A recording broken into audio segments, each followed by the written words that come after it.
નમસ્કાર વિદ્યાર્થી મિત્રો, ગુડ મોર્નિંગ, જય સ્વામિનારાયણ। હર હંમેશા આપણે હસતા મોઢે પાઠની શરૂઆત કરવાથી વિદ્યાર્થીઓને પણ એક પ્રકારનો ભણવાનો ખરેખર આનંદ આવતો હોય છે અને શિક્ષકનો ચહેરો હર હંમેશા હસતો હોવો જોઈએ। હું પરેશ કે પ્રજાપતિ ધોરણ 12 અંદર વાણિજ્યક વ્યવસ્થા અને સંચાલન નામનો વિષય છે। એ વિષયની અંદર પાઠ ચોથો અને લેક્ચર પહેલો છે। એ પાઠનું નામ વ્યવસ્થા તંત્ર છે, ઓર્ગેનાઇઝેશન્સ, જેના વિષય ઉપર આજે આપણે ચર્ચા જે છે કરવાની છે।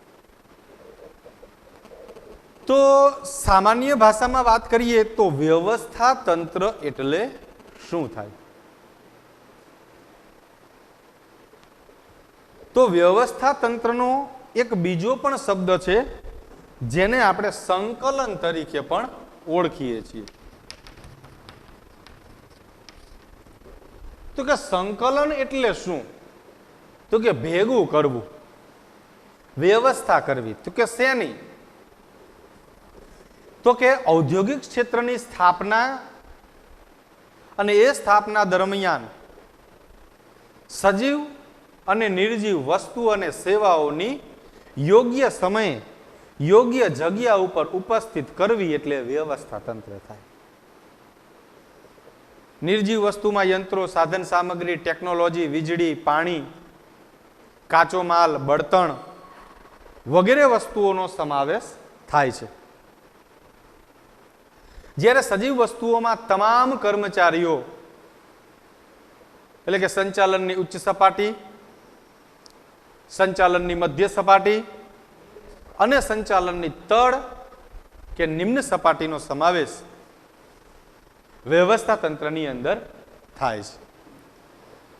નિર્ધારિત ધ્યેયને સિદ્ધ કરવા માટે કોઈ ચોક્કસ પ્રકારની વસ્તુઓના સર્જન કરવા માટે જુદા જુદા પ્રકારની અનેક વસ્તુઓ અને સેવાઓને એકત્રિત કરવી એટલે સામાન્યતઃ વ્યવસ્થા તંત્ર। સામાન્ય શબ્દમાં વાત કરીએ તો સમાન ધ્યેય સિદ્ધ કરવા પ્રવૃત્તિઓ થયેલ વ્યક્તિ વચ્ચે જુદા જુદા પ્રકારની જે પ્રવૃત્તિ થયેલી છે, જે વ્યક્તિ વચ્ચે થયેલી છે, તેમની વચ્ચે સત્તા અને જવાબદારીની વહેંચણી એટલે વ્યવસ્થા તંત્ર। સત્તા અને જવાબદારી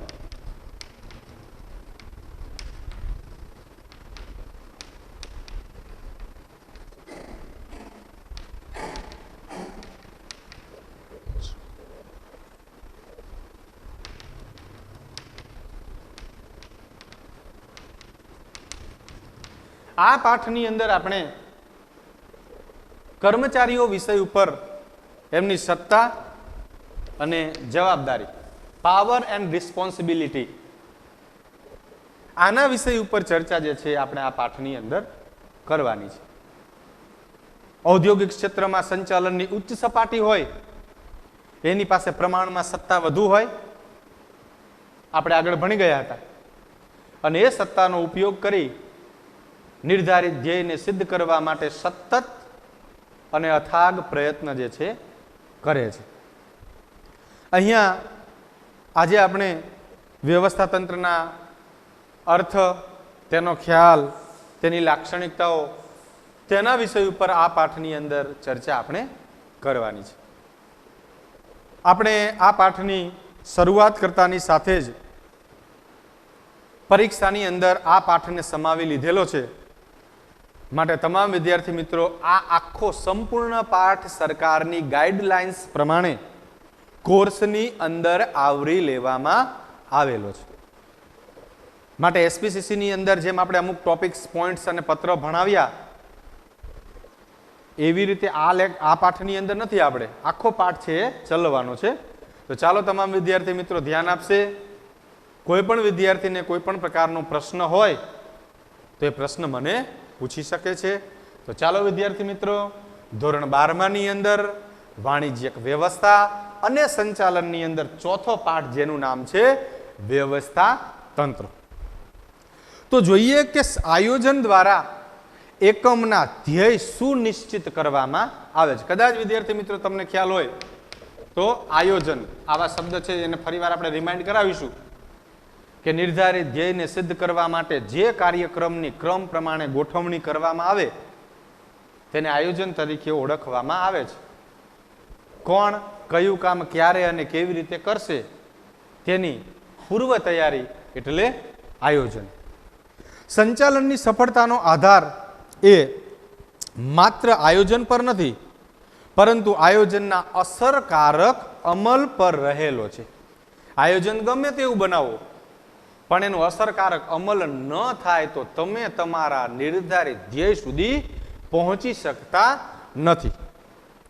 સપોઝ તમે 12th સ્ટાન્ડર્ડની અંદર સારામાં સારા પર્સન્ટેજ મેળવવા માટે સરસ મજાનું આયોજન બનાવ્યું કે દિવસની અંદર 24 કલાકમાંથી અકાઉન્ટ, સ્ટેટ, ઇકો, બીએ અને ઇંગ્લિશ પાછળ અમે આટલી મહેનત કરીશું. આ તમે આયોજન બનાવ્યું, પણ આયોજન અનુસાર તમે જો કામ ન કરતા હોય તો તમે તમારા નિર્ધારિત ધ્યેય સુધી પહોંચી શકતા નથી. ધ્યેય સુધી પહોંચવા માટે આયોજનનું અમલીકરણ થવું ખૂબ જરૂરી છે મિત્રો.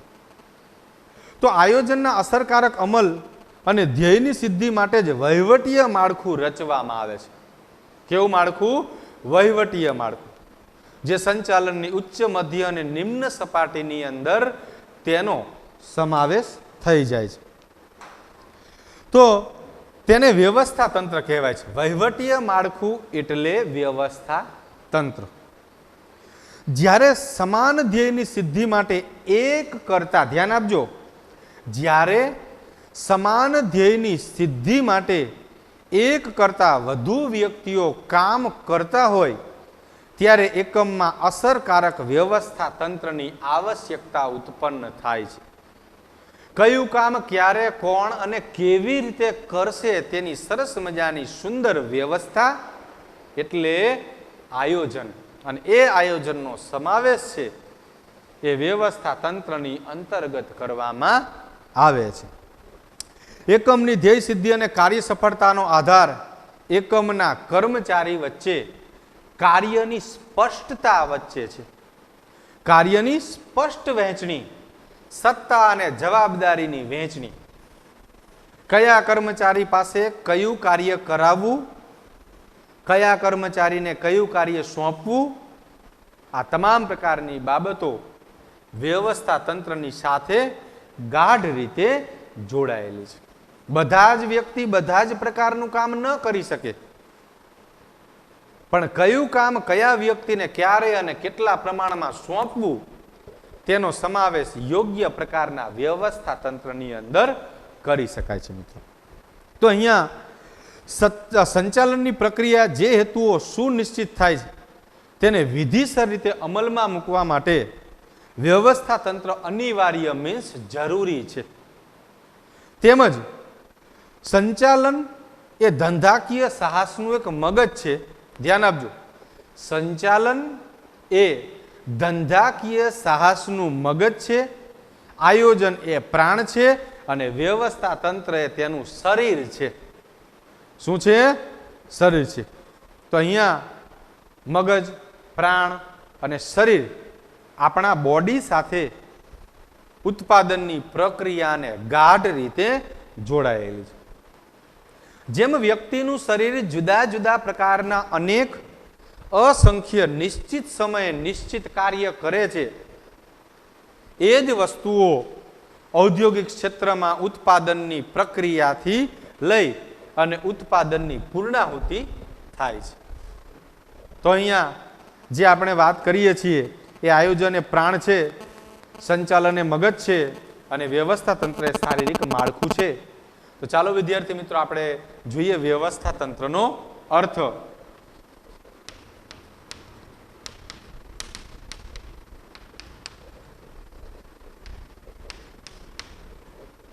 તો તમામ વિદ્યાર્થી મિત્રો ધ્યાન આપજે, ઘણા બધા પ્રશ્ન એક એક માર્કની અંદર પણ પૂછાય છે કે વ્યવસ્થા તંત્રનો માત્ર અર્થ આપો. બરોબર. વાણિજ્યિક વ્યવસ્થા અને સંચાલનમાં અકાઉન્ટ, સ્ટેટ અને ઇંગ્લિશ પછી સૌથી વધુમાં વધુ નપાસ થતા વિદ્યાર્થીઓની સંખ્યા એ BA ની અંદર હોય છે. માટે તમામ વિદ્યાર્થી મિત્રો એક એક શબ્દને પોતાના મગજની અંદર ઉતારશે. તો ચાલો આપણે જોઈએ છીએ વ્યવસ્થા તંત્રનો અર્થ, કે સામાન્ય શબ્દમાં કહીએ તો સમાન ધ્યેય સિદ્ધ કરવા પ્રવૃત્ત થયેલી વ્યક્તિઓ વચ્ચે સામાન્ય શબ્દમાં કહીએ તો સમાન ધ્યેય સિદ્ધ કરવા પ્રવૃત્ત થયેલી વ્યક્તિ વચ્ચે સત્તા અને જવાબદારીની વહેંચણી એટલે વ્યવસ્થા તંત્ર થાય. ધ્યેય શું છે? સમાન ધ્યેય છે. શેનો છે? કે મહત્તમ નફો મળે એનો ધ્યેય છે. તો મહત્તમ નફો મેળવવા માટે ઉત્પાદન કરવું પડે. ઉત્પાદન કરવા માટે કાર્યની વહેંચણી કરવી પડે, અને આ કાર્યની વહેંચણીને સત્તા અને જવાબદારી તરીકે ઓળખવામાં આવશે. સત્તા અને જવાબદારીનો આધાર વ્યક્તિની લાયકાત, આવડત, અનુભવ, કળા, કૌશલ્ય વગેરે પ્રકારની બાબતો એની સાથે જોડાયેલી છે. તો અહીંયા સમાન ધ્યેયને સિદ્ધ કરવા માટે વ્યક્તિ કે વ્યક્તિના સમૂહ વચ્ચે સત્તા અને જવાબદારીની વહેંચણી એટલે વ્યવસ્થા તંત્ર. સમાન ધ્યેયની સિદ્ધિ માટે પ્રવૃત્તિ થતી હોય છે. આ પ્રવૃત્તિ વ્યક્તિ કે સામૂહિક થતી હોય છે. તો વ્યક્તિગત અને સામૂહિક પ્રવૃત્તિ થતી હોય ત્યારે જે તે વ્યક્તિને જે તે સત્તા અને જવાબદારીની યોગ્ય વહેંચણી એટલે વ્યવસ્થા તંત્ર થાય છે. ચાલો વિદ્યાર્થી મિત્રો આપણે આગળ જોઈએ એની વ્યાખ્યા. ચેસ્ટર્ડ આઈ બર્નાન્ડ નામના સંચાલન શાસ્ત્રીના જણાવ્યા મુજબ બે કે તેથી વધુ વ્યક્તિઓના સહકાર દ્વારા થયેલી પ્રવૃત્તિ એટલે વ્યવસ્થા તંત્ર. ધ્યાન આપજો વિદ્યાર્થી મિત્રો.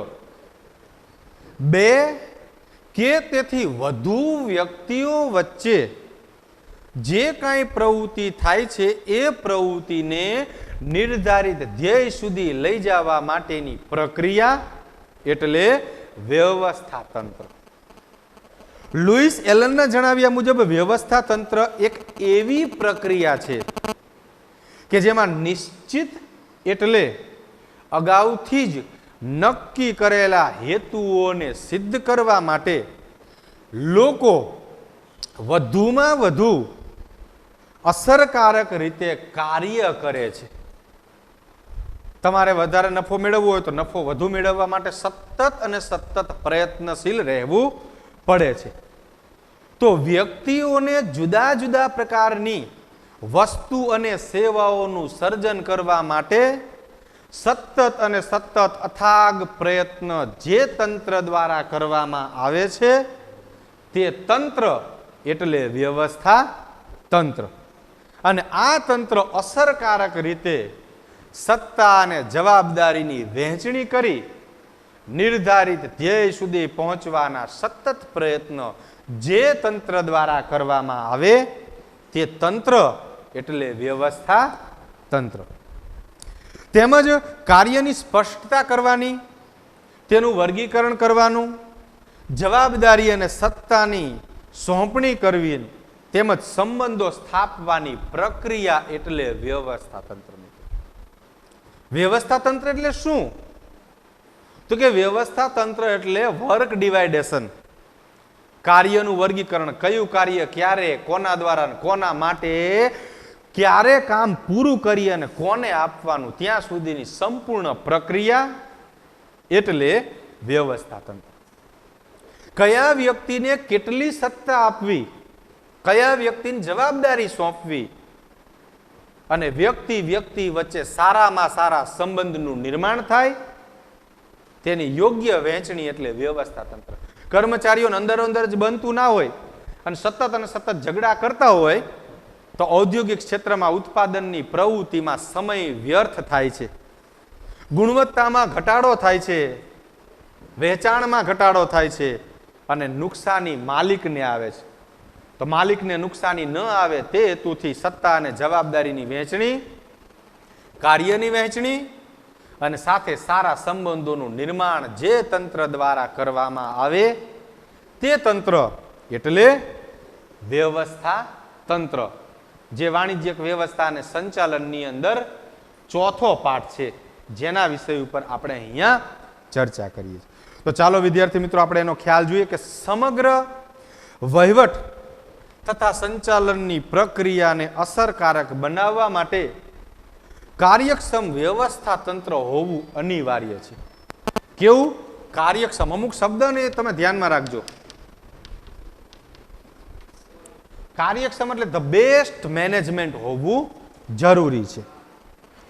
સંચાલનની મોટાભાગની મુશ્કેલીઓ બિનકાર્યક્ષમ વ્યવસ્થા તંત્રમાંથી ઉદ્ભવે છે. સમસ્યાનું સર્જન ક્યાંથી થાય?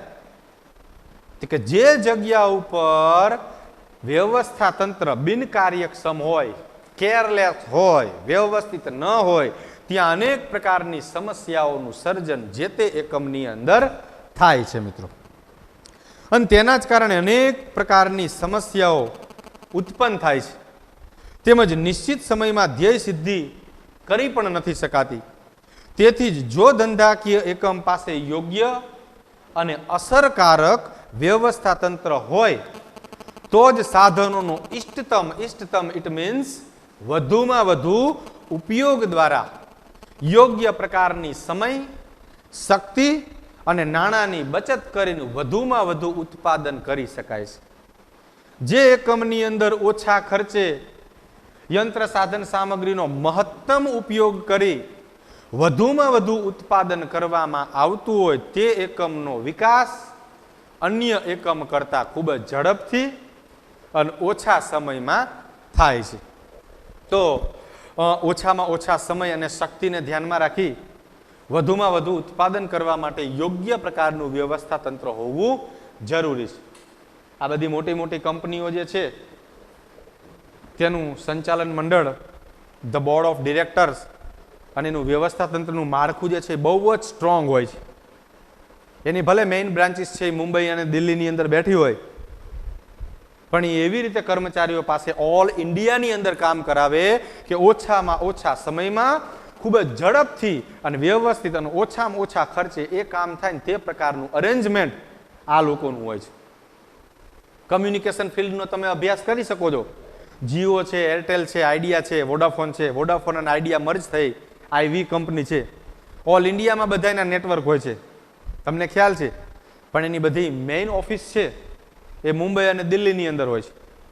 તો ત્યાંથી બેઠા બેઠા એ લોકો માત્ર ઓછામાં ઓછા સમયની અંદર પોતાના એન્જિનિયરને ઓલ ઇન્ડિયામાં ગમે ત્યાં હોય ને ત્યાંથી એ કામ કરાવી નાખે છે. કારણ the best management way, perfect કામ એનું. તો આ ખૂબ જ મહત્વનું છે. થશે, જોયું જશે, પછી કરશું, અત્યારે ક્યાં ઉતાવળ છે? આ બધા થોટ્સ, આ બધા જ વિચારો જે છે એ તમને ધંધાની અંદર નુકસાની તરફ લઈ જવાનું કામ છે કરે છે. શું કરે છે? ધંધામાં નુકસાની તરફ. કલ કરેશો આજ ને આજ કરેશો અભી. આળસ નામની વસ્તુ જો ઔદ્યોગિક ક્ષેત્રમાં કોઈ પણ વ્યક્તિને હોય તો ક્યારેય એના ધંધાનો વિકાસ થાય નહીં. આપણામાં એવું બને કે 5, 25, 50 લાખ રૂપિયા હાથમાં આવી જાય એટલે કે હવે મારે કશું કરવાની જરૂર નથી. પણ ખરેખર એવું નથી હોતું. અમે રાજકોટની અંદર જે સ્કૂલમાં નોકરી કરતા હતા એ આજની તારીખે પણ 7 અને 20 એ પોતાની શાળાની અંદર એન્ટ્રી એની હોય છે. પર મંથની 1 કરોડ અને 20 લાખ કરતા પણ વધુ ઇન્કમ છે પર મંથની 30 દિવસની. છતાં પણ આ મેનેજમેન્ટનો પહેલામાં પહેલો સૌથી અગત્યનો પોઈન્ટ, જે એકમની અંદર તમે કામ કરતા હોય તે એકમમાં સમયસર પહોંચવું અને મોડા ઘરે જવું. સમયસર પહોંચવું અને મોડામાં મોડા ઘરે જવું, નિષ્ઠાથી અને પ્રમાણિકતાથી કામ કરવું, કરાવવું અને કરીને આપવું, તો જ ધંધાનો વિકાસ થાય. તો જ એક રૂમની અંદરથી 400 રૂમની શાળા બનાવી હોય, નહીતર ન બનાવી હોય. ધીરુભાઈ અંબાણીએ નાનું એવું એકમ સ્થાપ્યું હતું. આજે અનિલ અંબાણી અને મુકેશ અંબાણી જે છે એને ઓલ ઇન્ડિયાની અંદર સૌથી પહેલો બિઝનેસની દ્રષ્ટિએ જે આવતો હોય એ વ્યક્તિ અમથું તમારા અને મારા કરતા આજે પણ વધારે કામ કરે છે. આપણે 24 કલાકમાંથી 9 કલાક કામ કરીએ છીએ અને એ વ્યક્તિ આજે 24 કલાકમાંથી 17 થી 18 કલાક કામ કરે છે. ત્યારે એ પોતાના પ્રાઇવેટ જેટની અંદર ફરે છે. એમ નામ નહીં. આપણે કહીએ છીએ અમે થાકી ગયા, આપણી પાસે ફિઝિકલી વર્ક હોય ને એ લોકો પાસે મેન્ટલી વર્ક હોય છે. તો અહીંયા વ્યવસ્થા તંત્ર અને એના માળખા વિષય ઉપરની ચર્ચા આપણે જે છે કરીએ છીએ. સમગ્ર સમાજ અને દેશ અને દુનિયામાં એટલા મોટા ધંધા છે, તો જેટલો મોટો ધંધો એટલી રિસ્પોન્સિબિલિટી, જવાબદારી વધારે હોય છે. નફા નુકસાનનું પ્રમાણ પણ એટલું જ વધારે હોય છે. તો નુકસાન ન જાય એના માટે સતત અને સતત પોતે અને પોતાના કર્મચારીઓ જે છે એના વડે એકમ વ્યવસ્થિત ચાલે તેવા સતત પ્રયત્ન કરે છે. એ એકમ એટલે જ વ્યવસ્થા તંત્ર, ઓર્ગેનાઇઝેશન. તો ચાલો વિદ્યાર્થી મિત્રો આપણે જોઈએ કે વ્યવસ્થા તંત્રનો ખ્યાલ મૂળભૂત રીતે સમૂહ સાથે સંકળાયેલો છે, વ્યક્તિગત સાથે નહીં. હમણાં આપણે જોયું કે એક કરતા વધુ વ્યક્તિ વચ્ચે જે કોઈ પ્રવૃત્તિ થતી હોય તે પ્રવૃત્તિને પાર પાડવા માટે સત્તા અને જવાબદારીની વહેંચણી એટલે વ્યવસ્થા તંત્ર. જ્યાં એક કરતા વધુ વ્યક્તિઓ સામૂહિક રીતે કાર્ય કરે ત્યારે તે કાર્યને અસરકારક રીતે પાર પાડવું, અસરકારક એટલે સારામાં સારી રીતે પાર પાડવા માટેનું માળખું એટલે વ્યવસ્થા તંત્ર થાય. તેથી તેને પ્રબંધ પણ કહેવામાં આવે છે. પ્રબંધ છે હિન્દી શબ્દ છે, ખરેખર પ્રબંધને વ્યવસ્થા કહેવાય. જમવા માટે જાઓ ત્યાં સરસ મજાનું કાઉન્ટરની વ્યવસ્થા, પાણીની વ્યવસ્થા, છાશની વ્યવસ્થા, દાળ ભાત બધી વ્યવસ્થા કરેલી હોય. છેલ્લે મુખવાસની વ્યવસ્થા અને ચાંદલો લખવાની પણ વ્યવસ્થા હોય છે ને, કે નથી હોતી? હોય જ છે. તો શું છે? પ્રબંધ કિયા જાય, વ્યવસ્થા કરવામાં આવે. કોઈ પણ પ્રકારનું કાર્યને પાર પાડવા માટે જુદી જુદી વસ્તુઓ અને સેવાઓને નિશ્ચિત સમયે નિશ્ચિત જગ્યા ઉપર એકત્રિત કરવી એટલે વ્યવસ્થા. અને એ જ વ્યવસ્થાનું માળખું, એ બધી જ વસ્તુ અને સેવાઓને એક જગ્યા ઉપર ભેગું કરવું અને ભેગું કરનાર માળખું એટલે વ્યવસ્થા તંત્ર. તો ચાલો આપણે આગળ જોઈએ છીએ કે વ્યવસ્થા તંત્રમાં કોઈ સમાન ધ્યેયની પ્રાપ્તિ માટે એકત્રિત થયેલા લોકોને સત્તા અને જવાબદારીની વહેંચણી કરી તે વ્યક્તિ વચ્ચેના સંબંધ સ્થાપિત કરવાની પ્રક્રિયાને વ્યવસ્થા તંત્ર કહેવામાં આવે છે. જે માટે માનવીનું શરીર એ ઉત્તમ ઉદાહરણ છે. માનવીના શરીરના જુદા જુદા અંગોના કાર્ય જુદા જુદા હોય છે, તેમ છતાંય બધા જ અંગો એકબીજા સાથે સંકલિત એટલે જોડાયેલા છે. હાથ, પગ, કાન, નાક, આંખ, ગળું, આખું શરીર તમે જોઈ લો. પગનું કામ ચાલવાનું હોય મોસ્ટ ઓફ, હાથનું કામ અનેક પ્રકારના જુદા જુદા કાર્ય કરવાનું હોય, કાનનું કામ સાંભળવાનું, આંખનું કામ જોવાનું, નાકનું કામ સૂંઘવાનું. બધાયના ભલે કામ અલગ હોય પણ એક શરીરની સાથે બધા જ અંગો છે એ જોડાયેલા છે. એમાંથી એક અંગ જુદું પડી જાય તો કેવી સમસ્યાનું સર્જન થાય. સપોઝ એક હાથ ના હોય તો બહુ મોટી સમસ્યા થાય, પગ ના હોય તો સમસ્યા થાય, સાંભળી ના શકો તો સમસ્યા થાય. Same to same things. નાણાં વિભાગના અધિકારી ના હોય તો એને લગતી સમસ્યાનું સર્જન થાય. ખરીદી વિભાગના અધિકારી ના હોય તો એને લગતી સમસ્યા થાય. વેચાણ વિભાગના અધિકારી ના હોય તો એને લગતી સમસ્યા થાય. આખી શાળાની અંદર પણ બધા શિક્ષક ગણો છે, એકાઉન્ટ સ્ટેટના સાહેબનું એક સમસ્યા ન થાય. સૌથી મોટામાં મોટી સમસ્યા કમ્પ્યુટરના શિક્ષક ના હોય તો ઉત્પન્ન થાય. એ વ્યવસ્થા તંત્રનો સૌથી મહત્વનો અગત્યનો ભાગ છે. પટ્ટાવાળા ના હોય ને તો એકમની અંદર સમસ્યાનું સર્જન થાય. તો અહીંયા જે આપણે વાત કરી રહ્યા છીએ વ્યવસ્થા તંત્રની, તો ચાલો વિદ્યાર્થી મિત્રો હવે આપણે વ્યવસ્થા તંત્રની અમુક લાક્ષણિકતાઓ છે જેના વિષય ઉપર શરૂઆત કરીએ. તો સૌથી પહેલું ધ્યેયલક્ષી પ્રવૃત્તિ.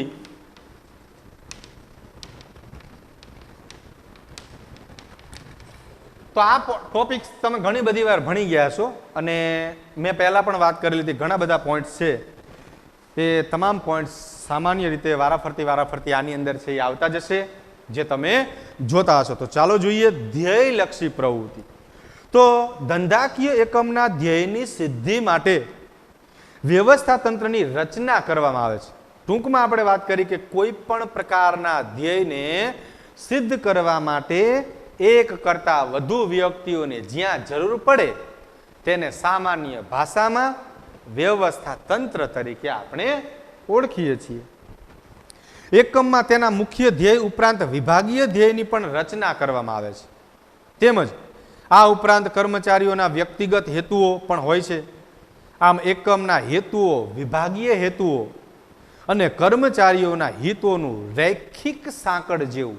ધ્યાન આપજો વિદ્યાર્થી મિત્રો, રૈખિક સંકલન કરતું માળખું એટલે વ્યવસ્થા તંત્ર. રૈખિક એટલે રેખા, રેખા એટલે ઊભી લીટી. ઊભી લીટી જે છે એ ઉપરથી નીચે સુધી કહે છે. ઉપરથી નીચે સુધી સામાન્ય કર્મચારી પણ પોતે પોતાનો સતત અને સતત વિકાસ થાય તે પ્રકારના એ વિચાર એ કરતો હોય તો માલિકોએ પણ કરવો જોઈએ કે મારા કર્મચારીઓની જુદા જુદા પ્રકારની જરૂરિયાત મારે સંતોષવી જોઈએ. ઉત્પાદન કેમ કરવું, ક્યારે કરવું, કેટલું કરવું, શા માટે કરવું વગેરે. પછી આયોજન પર આધારિત છે. વ્યવસ્થા તંત્ર શેના ઉપર આધારિત છે કે આયોજન ઉપર. તો આયોજન દ્વારા સુનિશ્ચિત એટલે કે નક્કી કરવામાં આવેલા ધ્યેયના આધારે તેની રચના કરવામાં આવે છે. આમ વ્યવસ્થા તંત્રની રચના કરતા પહેલા આયોજન ખૂબ જરૂરી છે. ભવિષ્યમાં અમલમાં મૂકવાની યોજનાઓના આધારે જે એકમના માળખાનું ઘડતર થાય છે તેથી કહી શકાય કે વ્યવસ્થા તંત્ર એ આયોજન પર આધારિત છે. જે કાર્યને ભવિષ્યમાં પાર પાડવાનું છે તે કાર્યક્રમની વર્તમાનમાં જે યાદી બનાવીએ એ યાદી અનુસાર કર્મચારીની નિયુક્તિ, ભરતી, બદલી, સત્તા અને જવાબદારીની સોંપણી જેમાં કરવામાં આવે ને તેને કહેવામાં આવે વ્યવસ્થા તંત્ર. ત્યાર પછી જોઈએ સત્તા અને જવાબદારીની વહેંચણી.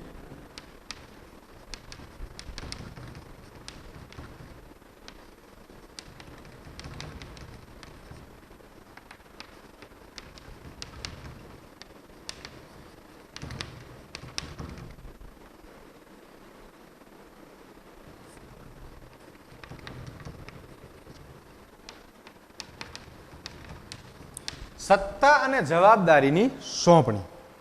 તો ધંધાકીય એકમમાં કામ કરતી જુદી જુદી વ્યક્તિઓને તેમના કૌશલ્ય, ધ્યાન આપજો વિદ્યાર્થી મિત્રો ખાસ, કે ધંધાકીય એકમમાં કામ કરતી જુદી જુદી વ્યક્તિઓને તેમના કૌશલ્ય અને લાયકાતના આધારે, આ કૌશલ્ય અને આ લાયકાતના આધારે જુદી જુદી પ્રવૃત્તિઓ સોંપવામાં આવે છે. આ સાથે જે તે વ્યક્તિને તેની સત્તા વિશે પણ માહિતગાર કરવામાં આવે છે. આથી વ્યવસ્થા તંત્રએ વ્યક્તિ વચ્ચે સત્તા અને ફરજ તેમજ સંબંધો સ્થાપિત કરતું માળખું એટલે વ્યવસ્થા તંત્ર. લાયકાત હોય તો જ તમને સત્તા મળે. શું તમારી પાસે અલગ એક્સ્ટ્રા ઓર્ડિનરી હોય, તમારી પાસે કૌશલ્ય હોય, કૌશલ્ય એટલે આવડત, કામ કરવું સહેલું છે પણ અન્ય વ્યક્તિ પાસેથી કામ કરાવવું બહુ અઘરું છે, તો એના માટેનું તમારી પાસે કૌશલ્ય હોવું જોઈએ. કૌશલ્ય પ્લસ લાયકાત ઇક્વલ રિસ્પોન્સિબિલિટી એન્ડ પાવર, તમને જવાબદારી અને સત્તા બંને મળે છે. ચાલો છેલ્લું એક પોઈન્ટ, માનવ પરિબળ અને મહત્તમ. તો જોઈએ આપણે કે વ્યવસ્થા તંત્રમાં માનવી કેન્દ્ર સ્થાને છે. માનવી નથી તો કશું જ નથી. વ્યવસ્થા તંત્રની અંદર માનવી કેન્દ્ર સ્થાને છે. કોઈ પણ આદર્શ વ્યવસ્થા તંત્રના સફળતાનો આધાર તેમાં કાર્ય કરતા માનવીઓ ઉપર રહેલો છે.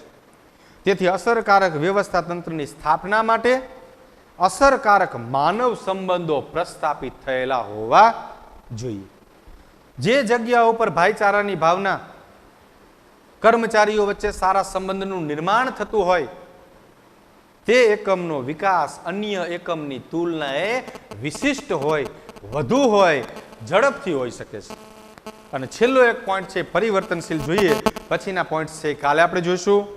તો એકવાર વ્યવસ્થા તંત્રની રચના થયા પછી તેમાં ફેરફારને અવકાશ શક્ય છે. ઇટ મીન્સ એમાં ચેન્જીસ કરી શકાય છે.